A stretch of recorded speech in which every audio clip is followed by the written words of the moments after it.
AP cabinet సమావేశం కొనసాగుతోంది. తిరుమల లడ్డూ ప్రసాదంలో రసాయనాలు కలిపిన విధానం, వివిధ విభాగాల తప్పిదాలను వివరిస్తూ ప్రభుత్వానికి 11 పేజీలతో సిట్ నివేదిక అందించింది. నివేదికలో సిట్ పేర్కొన్న అంశాలపై కేబినెట్లో చర్చిస్తున్నారు. లడ్డూలో కల్తీ నెయ్యి వాడకం అంశంలో విస్తుపోయే అంశాలు బయటపడుతున్నాయని మంత్రులు అంటున్నారు. అటు అడ్వకేట్ జనరల్ను మంత్రి మండలి కేబినెట్కు పిలిపించింది. సిట్ నివేదిక ఆధారంగా తీసుకోవాల్సిన న్యాయపరమైన చర్యలపై అడ్వకేట్ జనరల్తో కేబినెట్ సమావేశంలో చర్చిస్తున్నారు.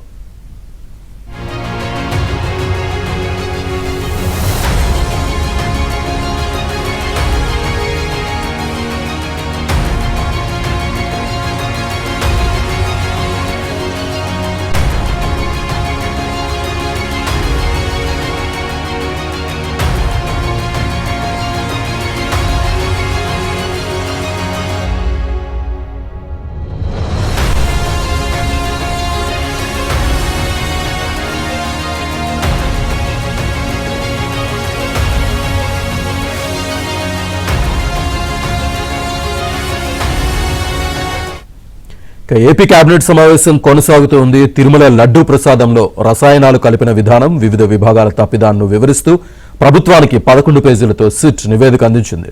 నివేదికలో సిట్ పేర్కొన్న అంశాలపై కేబినెట్లో చర్చిస్తున్నారు. లడ్డూలో కల్తీ నెయ్యి వాడకం అంశంలో విస్తుపోయే అంశాలు బయటపడుతున్నాయని మంత్రులు అంటున్నారు. అటు అడ్వకేట్ జనరల్ను మంత్రిమండలి కేబినెట్కు పిలిపించింది.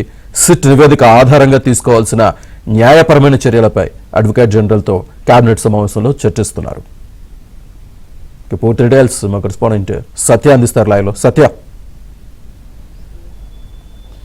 శ్రీనివాస్, ఏపీ మంత్రిమండలి సమావేశంలో ఆంధ్రజ్యోతి, ఏబిఎన్ ఆంధ్రజ్యోతి కథనం కూడా ప్రముఖంగా చర్చకు వచ్చింది.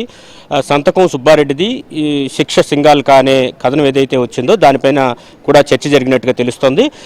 ప్రధానంగా ఈ మొత్తం వ్యవహారంలో సిట్ ఏదైతే లేఖ రాసిందో రాష్ట్ర ప్రభుత్వానికి, ముందుగా లేఖలోని అంశాలను ప్రస్తావించడం. మొన్న రీసెంట్గా శుక్రవారం నాడు సిట్ ఎవరెవరిని బాధ్యులు ఉన్నారు, వీరు ఎవరిపైన చర్యలు తీసుకోవాలి, ఎవరు తప్పిదాలు ఉన్నాయనే విషయాన్ని ప్రస్తావిస్తూ ఒక లేఖను రాష్ట్ర ప్రభుత్వానికి రాసింది. దాని మీద కూడా చర్చించడంతో పాటు సిట్ ఇచ్చిన నివేదికను కూడా పూర్తి స్థాయిలో అధ్యయనం చేసి కేబినెట్ ముందు ఉంచడం జరిగింది.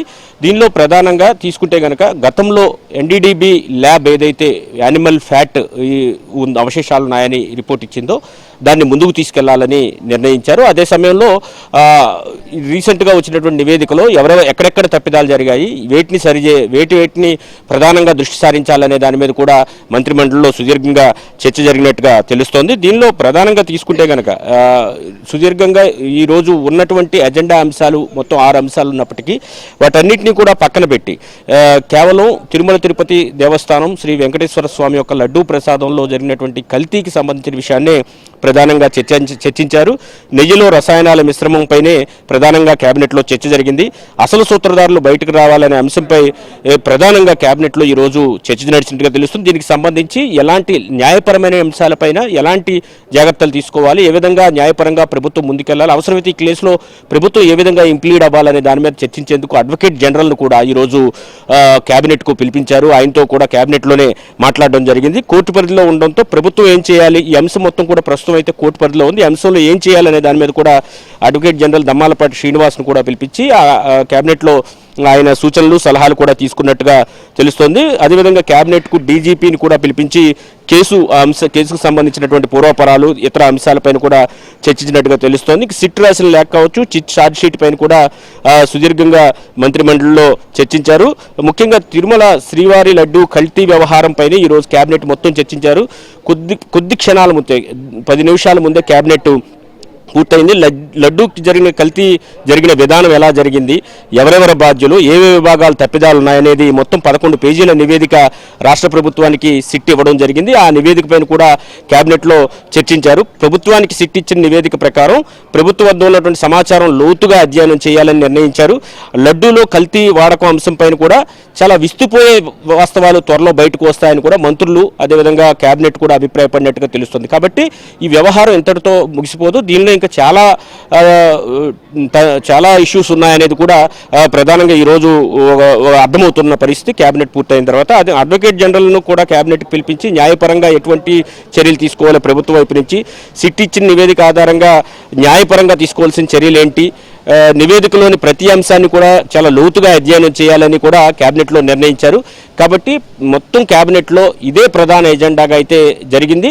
న్యాయపరంగా ఉన్న అంశాలు కావచ్చు, గతంలో జరిగిన తప్పిదాలను ఏ విధంగా బహిర్గతం చేయాలి, బాధ్యులు ఎవరు అనే విషయంపైన సిట్ ఇచ్చినటువంటి నివేదిక కావచ్చు, అదేవిధంగా సిట్ రాసిన లేఖతో పాటు ఛార్జ్షీట్లో ఉన్న అంశాలు, ఈ అన్ని అంశాలను కూడా కులంకుషంగా కేబినెట్లో సుదీర్ఘంగా చర్చించారు. కొద్దిసేపటి క్రితమే కేబినెట్ ముగిసింది. ఈ తర్వాత బ్రీఫింగ్లో అంటే కేబినెట్కి సంబంధించిన వివరాలు సమాచారం అందించేటప్పుడు ఈ అంశాలన్నీ కూడా ప్రస్తావనకు వచ్చే అవకాశం ఉంది. ఎందుకంటే నిజానికి ఎజెండాలో లేకపోయినప్పటికీ ఇది చాలా కీలకమైన అంశంగా కేబినెట్ ఈరోజు పరిగణించి అత్యవసరమైన అంశంగా పూర్తి స్థాయిలో చర్చించింది. కాబట్టి ఈ అంశాలను కూడా బ్రీఫింగ్లో కూడా సమాచార మంత్రి కొలుసు పార్థసారథి వెల్లడించే అవకాశాలు అయితే ఉన్నాయి. మొత్తం ఈరోజు కేబినెట్ మొత్తం కూడా తిరుమల తిరుపతి దేవస్థానం శ్రీ వెంకటేశ్వర స్వామి లడ్డూ ప్రసాదం మీద మొత్తం జరిగినట్టుగా తెలుస్తోంది. దీనిలో జరిగినటువంటి అవకతవకలు అన్నీ బయటపెట్టడంతో పాటు ఎవరైతే బాధ్యులు ఉన్నారో వాళ్ళు తప్పించుకోకుండా ఏం చేయాలనేది కూడా ఈరోజు కేబినెట్లో సుదీర్ఘంగా చర్చ అయితే నడిచినట్టుగా తెలుస్తోంది. Srinivas. Right Satya, thank you.